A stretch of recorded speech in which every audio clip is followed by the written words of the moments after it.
अर्जक संघ साल में हजारों शादियां, हजारों शोक सभा, जिस शोक सभा में ब्राह्मणों की कोई उपस्थिति नहीं हो रहा है, शादी ब्याह में कोई सत्यनारायण झूठन कथा का आडंबर नहीं। अर्जक संघ से कोई भी शोक सभा कराएगा तो न माथ मुंडन करवाएगा, न उत्तरी पहनेगा, न सूत्री पहनेगा, कोई पाखंड का उसके पास व्यवस्था नहीं रहेगी। मरने के बाद उस दुख में वो काहे के लिए जमीन बेच करके ब्राह्मण को दान करेगा, स्वर्ग जाएगा, नरक जाएगा। इतना समाज में भेद, इतना ठगैती, इतना मजबूत लोग ही पदार्थवाद के बारे में समझ पाएंगे। देवी देवता के आडंबर में जो बचपन से जो समाज के बच्चे फंसे हुए हैं, वो IAS IPS कर जाएंगे तो भी गोबर को देवते कहेंगे। अर्जक संघ का सिद्धांत कहता है हम सामाजिक और आर्थिक दोनों समता चाहते हैं। अर्जक संघ का उद्देश्य है जानो तब मानो। अभी तक भारतवर्ष में जानने नहीं दिया गया, सिर्फ मनवाया गया। सत्य को जानने के लिए अर्जक संघ दिनों रात काम कर रहा है। अगर अर्जक संघ नहीं होता तो अम्बेडकर को देश के लोग भूल जाते, परियार को भूल जाते, ज्योतिबा फूले को भूल जाते, कबीर रैदास को भूल जाते, बुद्ध को भूल जाते, कार्ल मार्क्स को जानने नहीं दिया जाता, लेनिन को जानने नहीं दिया जाता कि राष्ट्रपति का बेटा हो या चपरासी का संतान, सबका शिक्षा एक समान का हमारा मांग है। हेलो फ्रेंड्स, मैं गौतम कुमार आप सबको एक बार फिर से अर्जक संघ ऑफिशियल टीवी चैनल में स्वागत करता हूं। एक बार फिर हमारे बीच अर्जक संघ प्रदेश अध्यक्ष माननीय अरुण कुमार गुप्ता जी जुड़े हुए हैं और कुछ सवाल जो आप सभी ने भेजा है उस पर इनकी प्रतिक्रिया लेंगे। और जैसा कि आप सभी को बताया था कि माननीय अरुण कुमार गुप्ता जी से हमारी मुलाकात होने वाली है। ये सवाल ये आया है कि अर्जक संघ की क्या उपलब्धि है, अर्जक संघ का सिद्धांत किस तरीके से काम कर रहा है, कहाँ कहाँ पर अर्जक संघ सफल हुआ, अगर असफल हुआ तो उसके पीछे क्या कारण रहा और आगे की रणनीति क्या है, इस पे आप क्या कहेंगे? श्रोताओं को मेरा जय अर्जक। जिन नौजवान का ये प्रश्न है, अर्जक संघ का उद्देश्य, मकसद, अर्जक संघ का सिद्धांत मानव समता लाना है। जिस मानव समाज में आर्थिक व्यवस्था, सामाजिक व्यवस्था समता पर आधारित अर्जक संघ चाहता है। वर्ण व्यवस्था में समानता हो, वर्ण में समानता हो और वर्ग में भी समानता हो, बराबरी हो। लेकिन भारतवर्ष में या दुनिया में बहुत देशों में वर्ण नहीं है, आर्थिक विषमता है, लेकिन भारतवर्ष में दोनों विषमताएं हैं, आर्थिक विषमता है और सामाजिक विषमता है। और इसी को अर्जक संघ का मैनिफेस्टो कहता है, अर्जक संघ का सिद्धांत कहता है हम सामाजिक और आर्थिक दोनों समता चाहते हैं। और इसके बाद हम समाज में चाहते हैं भाईचारा, जिसमें उठन बैठन बोलचाल खान पान में समता होनी चाहिए। लेकिन जिस धर्म को हम मानते हैं उसमें खामियां ही खामियां हैं, इसमें विषमताएं हैं, जाति है, वर्ण है, इतनी जातियां हैं, इतनी वर्ण में बांटा गया है, ऊंच नीच छुआछूत के, इसको हम पाटना चाहते हैं। ये जब तक रहेगा देश में तब तक देश का विकास नहीं होगा। और समाज में अर्जक संघ का उद्देश्य है जानो तब मानो। जानो तब मानो।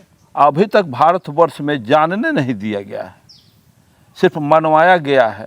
जिसको महामना बुद्ध ने भी कहा है कि जहाँ समता है वहीं शांति है, जहाँ शांति है वहीं प्रगति है। यहाँ समानता है नहीं, यहाँ ऊपर नीचे का, अप एंड डाउन का समाज बना हुआ है।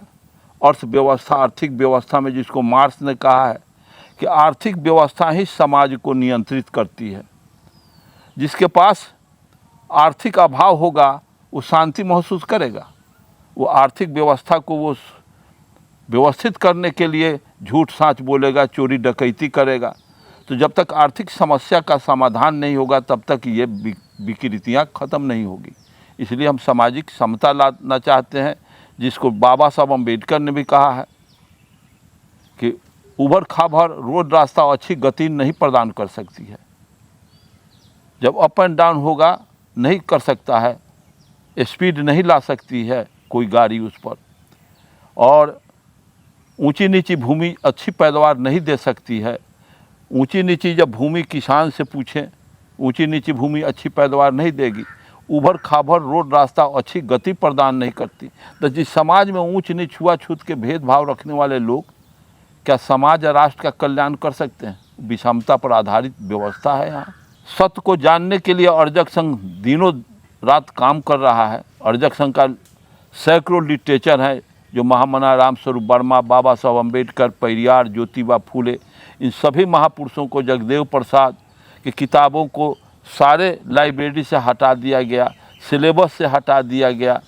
लेकिन अर्जक संघ इन सारे महापुरुषों के साहित्य को, लिटरेचर को अब जहीं तहीं बुक स्टॉल लगा करके अर्जक संघ का बहुत से लिटरेचर वर्मा जी और भारती जी का है जो मार्केट में उपलब्ध है, जो समाज को रोशनी प्रदान कर रहा है।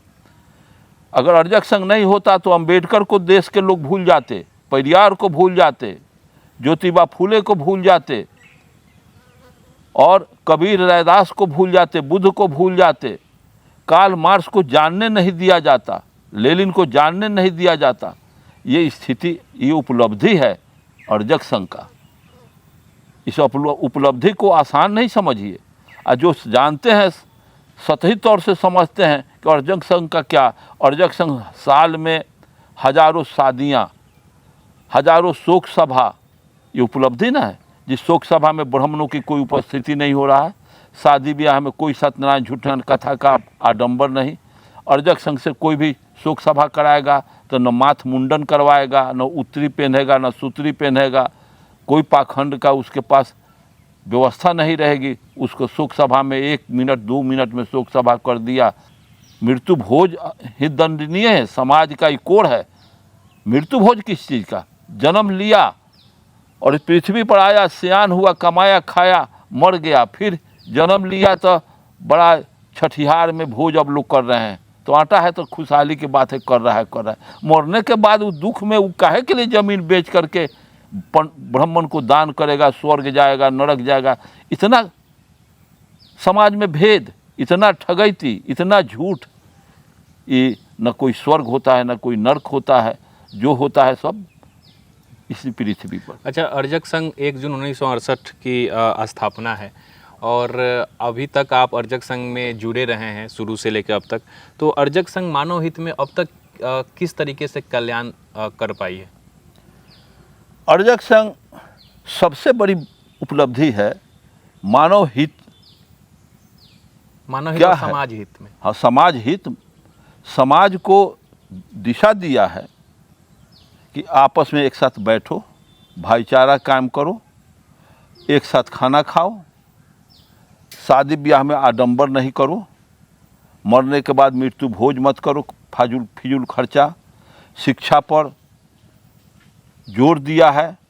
पदार्थवादी शिक्षा के लिए हमारा फिर 15 तारीख को दिल्ली जंतर मंतर पर धारणा का राष्ट्रव्यापी हमारा धारणा प्रदर्शन का कार्यक्रम है कि राष्ट्रपति का बेटा हो या चपरासी का संतान, सबका शिक्षा एक समान का हमारा मांग है भारत के राष्ट्रपति से कि शिक्षा का में जो समानता होनी चाहिए, वैज्ञानिक सिलेबस में बात होनी चाहिए, आध्यात्मिक बात सिलेबस में नहीं आए, राम रहीम का कोई उसमें बात नहीं हो, हनुमान शिव चर्चा का बात उसमें नहीं हो, दुर्गा का बात नहीं हो, सरस्वती की बात नहीं हो। ये सब काल्पनिक अफवाह को समाज में स्थापित किया गया है। ये सब उपलब्धि हमारी है कि इस झूठ को झूठ के रूप में हम स्थापित कर रहे हैं, सत्य को सत्य के रूप में स्थापित कर रहे हैं। यही अर्जक संघ का उपलब्धि है, जिसको महामना बुद्ध ने कहा कि सत्य के मार्ग पर चल के असफल हो जाना कहीं बेहतर है झूठ के मार्ग पर चल के सफल होने से। तो मैं सफल हूँ। अच्छा, अर्जक संघ इतना शानदार विचार होने के बावजूद, जैसे आप बता रहे हैं कि अर्जक संघ के पास सांस्कृतिक लड़ाई का योजना है, जैसे कि शादी विवाह करा लेता है, फिर शोक सभा अर्जक संघ के माध्यम से हो जाती है। तो इतना शानदार विचार होते हुए भी इतना प्रासंगिक क्यों नहीं हो पाया? प्रासंगिक इसलिए नहीं हो रहा है कि जब कोई गाड़ी, बैल किसी रास्ते पर चलते चलते, गाड़ी चलते चलते उसका लिक बन जाता है, गड्ढा हो जाता है दोनों तरफ, तो नई रास्ता मजबूत बैल ही लगाते हैं। लगे हुए रास्ता पर कमज़ोर बैल गाड़ी खींच सकते हैं। कमज़ोर बैल न नया रास्ता लगा सकता है, न रास्ता तोड़ सकता है। मजबूत लोग ही पदार्थवाद के बारे में समझ पाएंगे। देवी देवता के आडंबर में जो बचपन से जो जो समाज के बच्चे फंसे हुए हैं वो IAS IPS कर जाएंगे तो भी गोबर को देवते कहेंगे, पत्थर में देवते खोजेंगे। जब इस देश का बड़ा बड़ा हस्ती, प्रधानमंत्री, राष्ट्रपति मंदिर में जाता हो और जानने पर प्रतिरोध किया जाता हो कि यहाँ छुआ जाएगा देवता, और फिर उसे नेता को शर्म नहीं आता है कि हम भी इंसान, ईश्वर के अगर संतान हैं तो ईश्वर क्यों नहीं उसको गाइड करता है कि हमारा भी संतान है जैसे तुम हो, इसको आने दो, हमारी पूजा करने दो। तो नोएंगली जान करके ये मंदिर बनाया गया है कि उसके आधार पर इनके गाड़ी कमाई को लूटा जाए। मंदिर में कोई ईश्वर होता नहीं, कहीं ईश्वर नाम का कोई चीज़ होता ही नहीं। ईश्वर तो जिसको पेरियार ने कहा था कि मानवता के कब्र पर भगवान को धूर्तों ने बनाया, गुंडों ने लागू किया, मूर्ख इसमें आस्था रखते हैं। वो तो आस्था की बात है, आस्था कोई चीज़ होती नहीं है, आस्था का कोई बेस नहीं है, कोई आधार नहीं है। ये आगे चल के अर्जक संघ किस तरीके का रोड मैप तैयार करने वाली है ताकि अपने समाज में और तेज़ी से जागृति आए? हम करना चाहते हैं, करने वाले हैं। हर गांव में हमारा संगठन चल रहा है, हर राज्य, ज़्यादा करके उत्तर प्रदेश, बिहार, झारखंड, हरियाणा, मध्य प्रदेश, इन हिंदी भाषी क्षेत्रों में हमारा गुणात्मक विकास हुआ है। बहुत लोग, 1 मिनट हमको फुर्सत नहीं इस उम्र में भी। यहाँ अभी 4 जगह का टाइम हम मतलब कि कैंसिल कर दिए हैं कि हम इस टाइम को बुक हैं, या 1 सप्ताह बढ़ाइए नहीं तो 1 सप्ताह घटाइए। तभी अभी इलाहाबाद का, प्रयागराज का ये सब आया है काम। फिर अंबेडकर नगर का प्रोग्राम लोग लिए। फिर परसों हम जा रहे हैं देवरिया में, उत्तर प्रदेश के देवरिया में। उसके बाद वहाँ से आएंगे तो फिर राज्य सम्मेलन हमारा है यहाँ राजगीर में है। अब इसमें अस्त व्यस्त है, इस उम्र में भी हम बैठ नहीं रहे हैं एक दिन। ऐसी स्थिति में ये सब प्रगति का द्योतक है, विकास का यही द्योतक है। लगातार कार्यक्रम, जैसा कि माननीय अरुण कुमार गुप्ता जी ने बताया कि हर जगह पे लगातार कार्यक्रम है, इनको कार्यक्रम से फुर्सत भी नहीं है, जैसा कि इन्होंने कहा। तो कहीं ना कहीं अर्जक संघ अपने शानदार विचार के साथ लगातार समाज को जागरूक करने का काम कर रही है, और आप सभी का भी दैनिक जिम्मेवारी है कि इस तरह का कार्यक्रम का जो भी वीडियो आप सभी को मिलता है आप देखें और ज़्यादा से ज़्यादा लोगों में शेयर करेंगे, तभी लोगों में जागृति आएगी और वो बदल पाएंगे और तमाम महापुरुषों का जो विचार है वो अपने अंदर हासिल करके और अपने परिवार को आगे बढ़ाएंगे और अंधविश्वास पाखंड से बाहर निकालेंगे।